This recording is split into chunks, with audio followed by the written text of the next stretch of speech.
L'hypocrisie.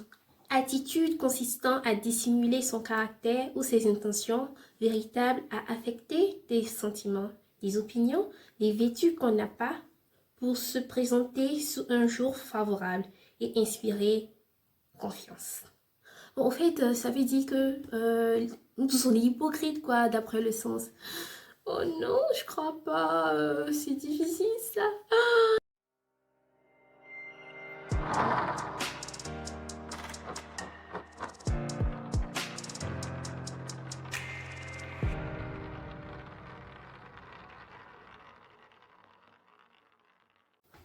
Salut les amis, bienvenue dans cette vidéo. Aujourd'hui nous allons parler de l'hypocrisie. Comme vous avez déjà vu dans l'introduction, nous avons défini l'hypocrisie d'après Larousse c'est quoi.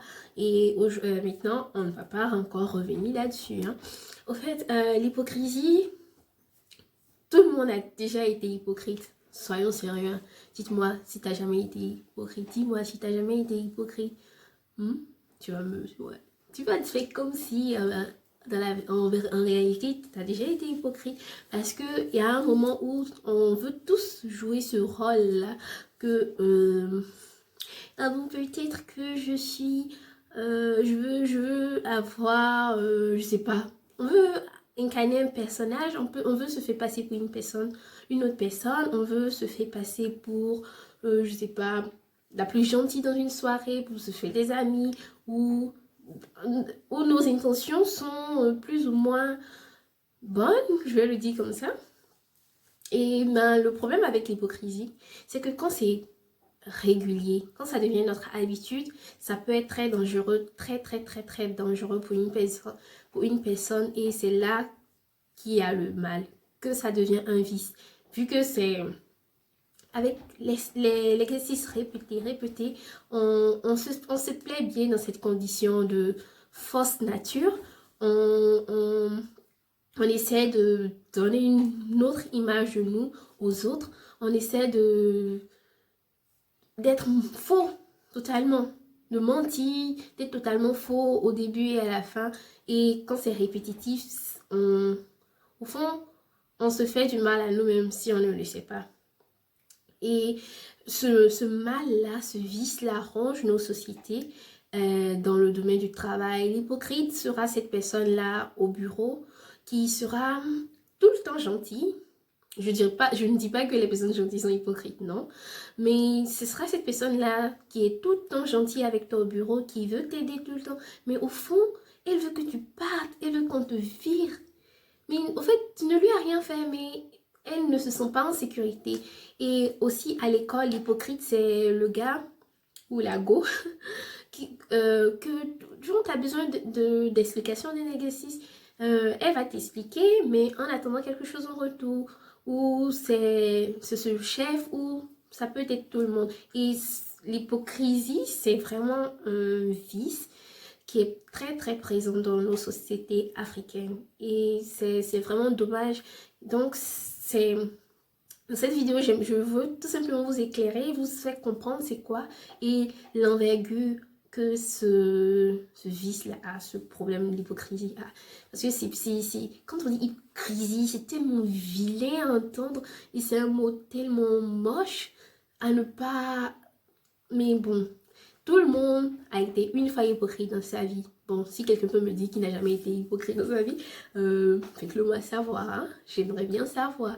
Mais comme je l'ai déjà précédemment dit tout de suite, là, le fait que ce soit répété, que ce soit une habitude, c'est là que ça devient mauvais. Le pire encore dans cette situation, c'est quand l'intention de l'hypocrite est meurtrière, que l'autre meurt pour que lui, il soit heureux, on va dire, parce qu'il ne sera jamais heureux. Mais quand son intention, l'intention de l'hypocrite, c'est que l'autre meurt, c'est là qu'on appelle la sorcellerie.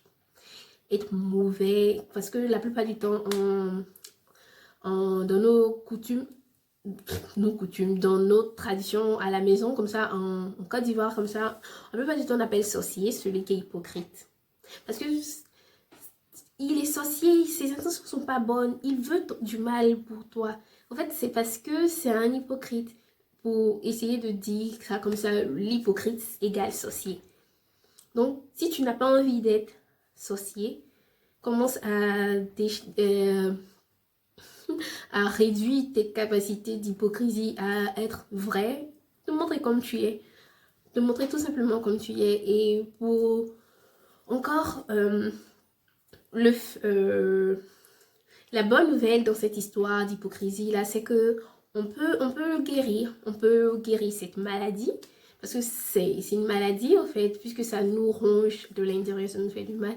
Le bien, c'est qu'on peut le guérir et pour le faire, restez là pour la prochaine vidéo. Ce serait la prochaine vidéo et la réponse, ce serait la prochaine vidéo. La prochaine vidéo, je vous expliquerai comment est-ce qu'on fait pour guérir l'hypocrisie. Maintenant, j'aimerais bien savoir, est-ce que vous avez déjà posé, tout le monde aimerait bien savoir comment reconnaître une personne hypocrite. Comment est-ce qu'on fait pour reconnaître une personne hypocrite? Ça me ferait vraiment très plaisir si vous pouvez me le répondre en commentaire, me dire comment est-ce qu'on fait pour reconnaître une personne hypocrite. Est-ce que c'est cette personne-là qui est toujours à nos services, qui est toujours gentille? Est-ce que c'est cette personne-là qui nous sourit toujours, mais on ne sait vraiment pas pourquoi elle nous sourit, on ne la connaît pas, mais elle est toujours là? Comment est-ce qu'on fait pour reconnaître une personne hypocrite? Je suis tout oui, j'attends. Donc voilà, c'est la fin de la vidéo et si elle vous a aidé à mieux comprendre c'est quoi le thème hypocrisie, mettez un pouce. Et si vous aimez beaucoup de contenu de réflexion et d'aventure comme ça, si vous aimez des contenus pour mieux comprendre, pour mieux vous découvrir, des contenus de motivation personnelle, de découverte personnelle, abonnez-vous à la chaîne parce qu'il y a beaucoup de vidéos qui viendront dans ce sens-là. N'oubliez pas de partager cette vidéo si elle vous a aidé. Ne soyez pas hypocrite. Partagez-la si elle vous a aidé. Si à un moment vous vous êtes dit bien, peut-être que là peut-être que je... Non, si vous vous êtes dit peut-être que je dois améliorer quelque chose en moi, allez, partagez. Ça ne coûte rien en fait. Ça coûte seulement une seconde, ça ne fait rien. Donc, abonne-toi, partage et qu'est-ce qu'on fait encore? À la prochaine vidéo. Ciao!